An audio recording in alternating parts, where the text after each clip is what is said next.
Julio Jones, well, that's what we're talking about here next up. And as the Baltimore Ravens, are they going out and getting this star wide receiver from the Atlanta Falcons? We have some conflicting reports, and that's what you're going to get in the offseason, especially around a big name like Julio. Albert Breer went on to say that the Ravens going out and trading for Julio Jones would continue a trend for them. Basically, the trend is finding an older player and their third contract, essentially, where they can get for potentially a little bit cheaper, and then trying to win now. However, ESPN's Kimberley Martin said that the Ravens, they are 100% out on Julio. She even went on to go say that I can guarantee you that the Los Angeles Rams and the Baltimore Ravens will not trade for Julio Jones. When I hear words like that, I'm like, okay, I'm at least interested. But I'm also a betting man, and I see the latest odds on Julio Jones. I'm like, wait a minute. The Baltimore Ravens, they're still right here at plus 550 odds, so something's got to give. I love Albert Breer. He does a good job, and I think a lot of the things that he says are pretty true. But then if you have another report, guess what? We don't really know what's going to happen with Julio Jones. Until it happens, we're going to try to keep you guys updated here as much as humanly possible. If he ends up going to one of these teams, if I had to bet, 49ers, I think, make the most sense because of Kyle Shanahan, or if the Packers are trying to keep Aaron Rodgers happy. But here's basically where I'm going with this. Do you think that the Baltimore Ravens should go out and trade for Julio Jones? Like, I get that they drafted Rashad Bateman. I get that they already went out and signed Sammy Watkins. And I get that they have Hollywood Brown. However, you have Lamar Jackson, and you're still trying to compete with the Kansas City Chiefs. What's been the one weakness for this offense, or at least the one kryptonite for this entire football team?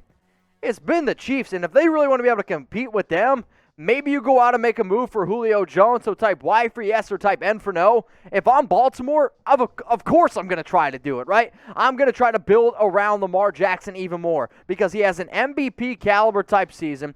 Had a little bit of a slump. We can all agree. They had a little bit of a slump here. You know what's the easiest way to get a guy out of a slump? You add somebody like this to your roster who had 771 yards in 9 games. That's an average of about 85 receiving yards per game. And for everyone out there, it's like, all right, this guy, he's injury prone. He never plays. I don't know what exactly you're talking about. This could be stemming from fantasy football where, sure, he's going to pop up on an injury report. He's going to be questionable. He might be a game-time decision. But you know what Julio Jones has done very well? He's played in games. He's missed only 11 games, 7 this past season, since 2014. And when he is on the field, this dude is a top 5 receiver. I mean, I'm not saying he's going to put up these type of numbers like he did in 2015, but if you tell me right now he plays over 14 games with Lamar Jackson in this offense, can somebody please tell me why you don't think he's going to have at least 80 catches, over 1,200 yards, and 6 touchdowns?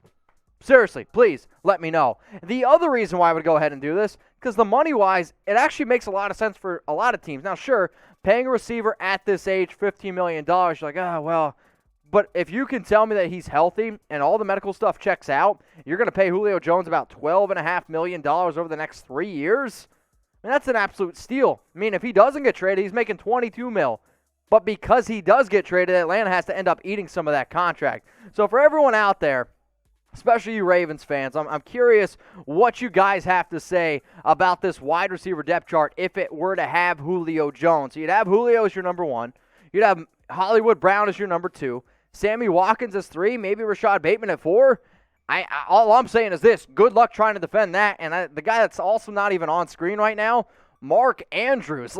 Mark Andrews is another very solid red zone option, especially at the tight end position.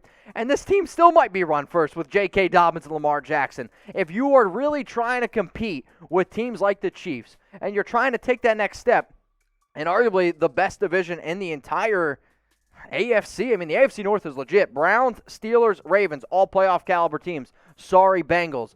Maybe you go out, maybe you make a big splash and get a guy like Julio Jones.